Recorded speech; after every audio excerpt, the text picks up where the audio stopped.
Ghosts and monsters are not the only ones that send chills down the spine. Sometimes, it's the stories that linger in your mind long after you have heard them. Today, we're sailing to the remote Flannan Isles, off the rugged coast of Scotland, to uncover a tale that has baffled historians and investigators for over a century. This is the story of the 3 lighthouse keepers who vanished without a trace. It all begins in December 1900. The Flannan Isles lighthouse was a beacon of safety in the treacherous North Atlantic.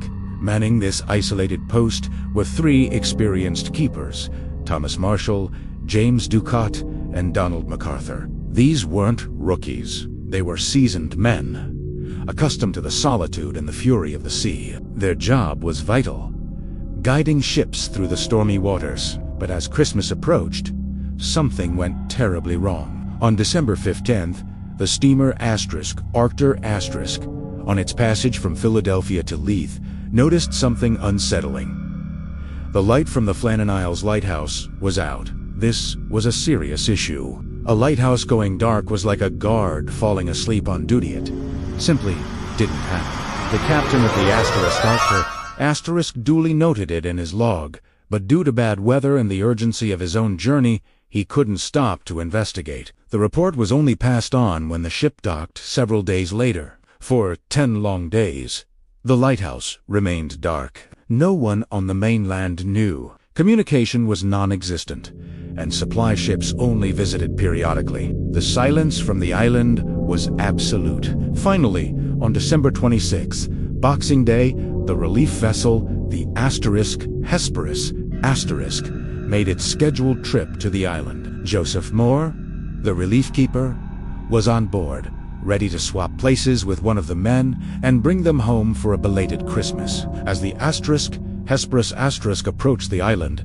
an eerie feeling began to set in. There was no flag flying from the flagpole, a standard procedure for when a supply ship was expected. The crew sounded the ship's horn and fired a flare, hoping to get a response, but the island remained silent. The keepers' families were usually waiting at the landing stage, but it was completely empty. A sense of dread washed over Captain Jim Harvey and his crew. Joseph Mor was the first to go ashore. He climbed the steep stone steps leading up to the lighthouse, his heart pounding with every step.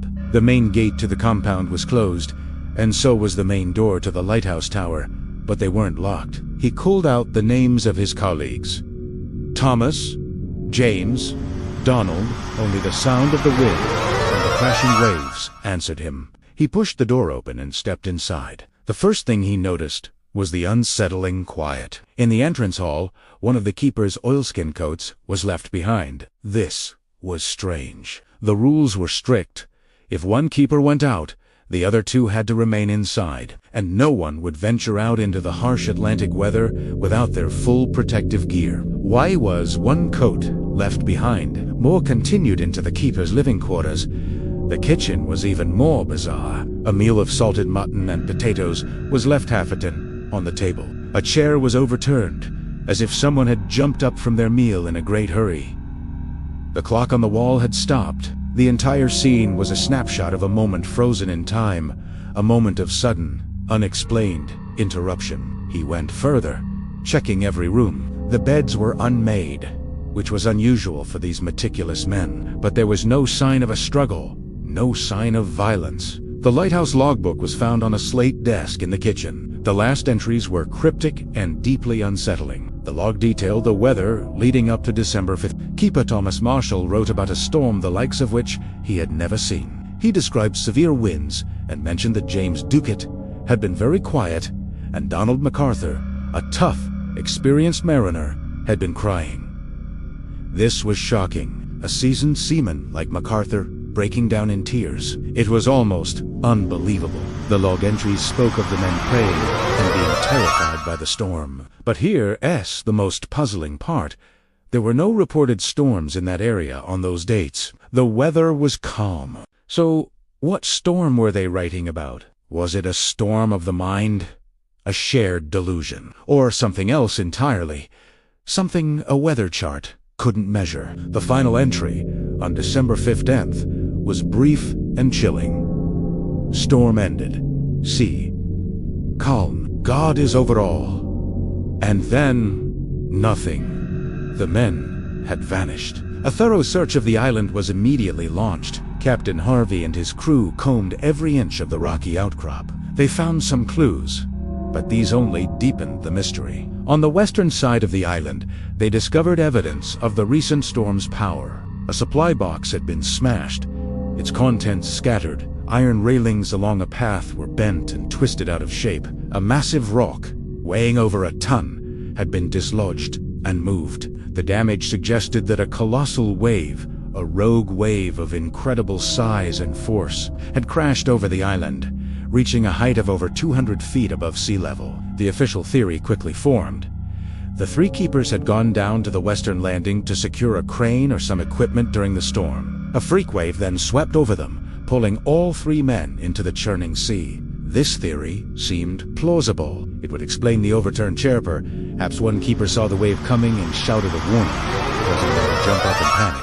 It would explain why one set of oilskins was left behind. One man might have dashed out in a hurry without it. But does it really hold up? There are some big problems with this official explanation. First, these were highly experienced keepers.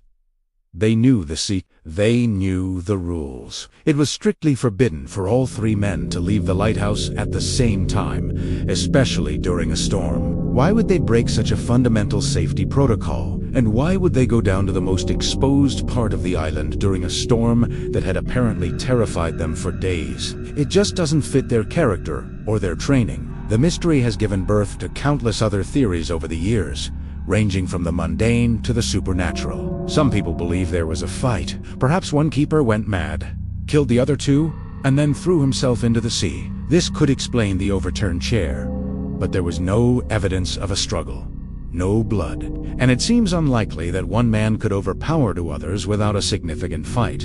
Another theory suggests they were taken by foreign spies or pirates. But why?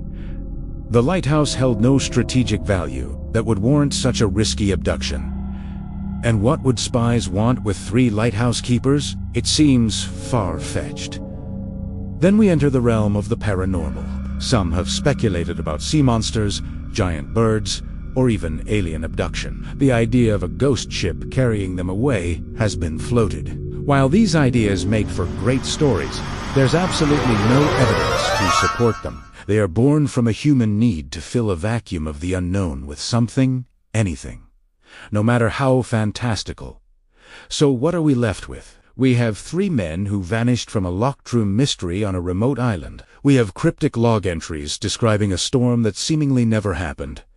We have a half-eaten meal and a stopped clock. The more you look at the details, the less sense it makes. The official explanation of a rogue wave remains the most accepted, but it's full of holes. It requires us to believe that three disciplined professionals all broke the rules at the same time and acted in a way that was completely contrary to their experience and training. It's an unsatisfying answer to a deeply unsettling question. The Flannan Isles mystery is a powerful reminder of the raw, untamable power of the ocean and the fragility of human life in the face of it. But it's also a story about the unknown. The truth of what happened to Thomas Marshall, James Ducat, and Donald MacArthur was swept away by the waves, leaving behind only silence and a mystery that endures to this day. It is a true story that feels like it was ripped from the pages of a horror novel, a tale that will forever haunt the lonely shores of the Flannan Isles.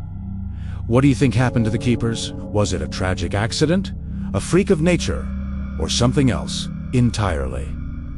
Let me know your theories in the comments below. I'd love to read them. Thanks for watching, and if you enjoyed diving into historical mysteries like this one, make sure to like this video and subscribe to the channel so you don't miss our next investigation.